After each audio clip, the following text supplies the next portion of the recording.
Hai semuanya, perkenalkan saya Siti Anis dari KKN PPM UGM Kemilau Minggir. Di sini saya akan memberikan tutorial cara membuat pupuk organik cair dari nasi basi. Nasi merupakan makanan pokok orang Indonesia. Tak jarang nasi menjadi limbah karena tidak dimakan atau nasi bekas kemarin. Daripada menjadi limbah yang tidak digunakan, alangkah lebih baiknya dapat digunakan sebagai bahan pembuatan pupuk organik cair dengan membuat mol nasi basi. Lalu apa itu mol? Mari kita simak.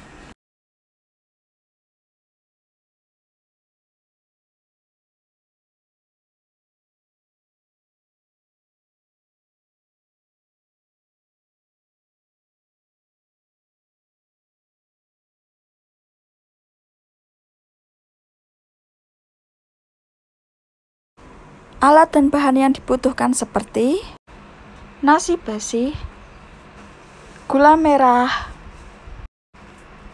telenan, tisu, sendok dan pisau, saringan dan corong, baskom atau wadah kotak atau wadah makan, botol aqua, plastik.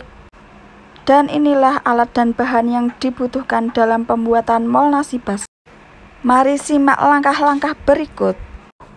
Setelah nasi basi siap, ambil lalu kepal-kepalkan seperti ini. Kepal-kepalkan sampai bulat. Lalu letakkan ke dalam wadah. Bulat-bulatkan lagi seperti ini.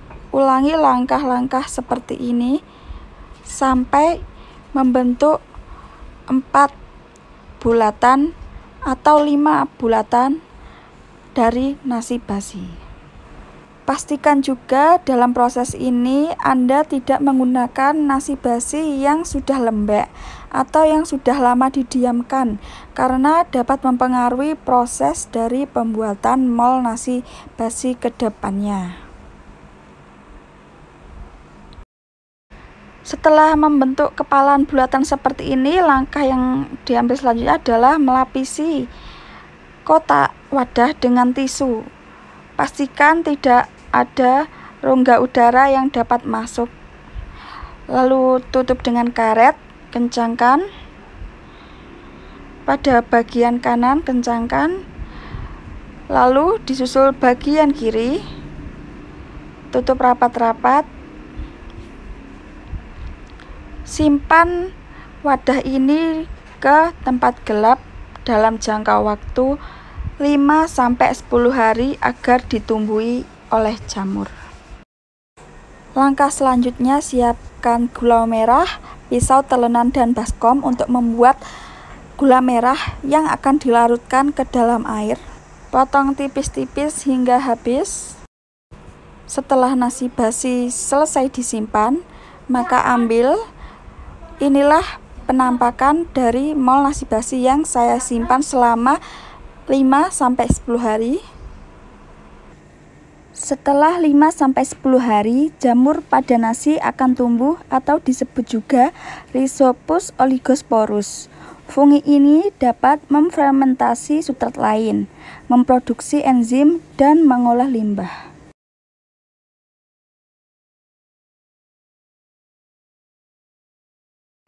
Siapkan baskom berisi air, lalu masukkan gula yang telah dipotong ke dalam air. Masukkan hingga habis, lalu larutkan sampai gula benar-benar larut dan tercampur dengan air.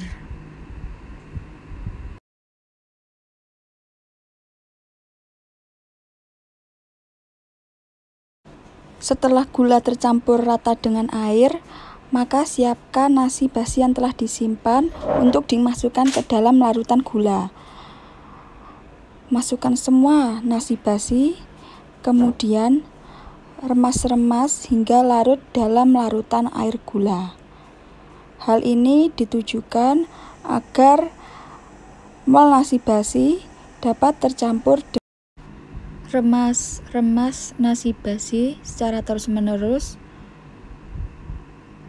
dan aduk hingga rata ke dalam air.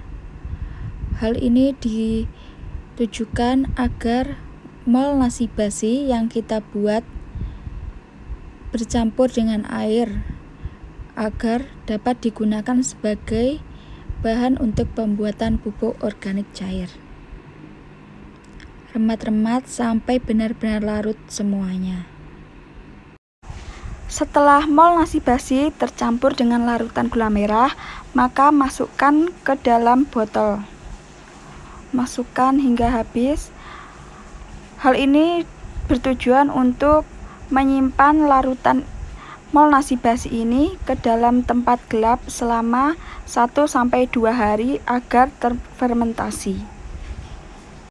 Tuangkan hingga habis, lalu kemudian tutup dan simpan pada tempat gelap. Inilah mol nasi basi yang telah saya simpan selama 1-2 hari. Dalam masa pemakaiannya, mol nasi basi ini harus sesekali dibuka selama 1 hari sekali agar pada saat dibuka tidak meledak, karena pada mol nasi basi ini terkandung sangat banyak gas yang dapat menyebabkan meledak jika tidak dibuka. Mol nasi basi siap diaplikasikan pada tanaman.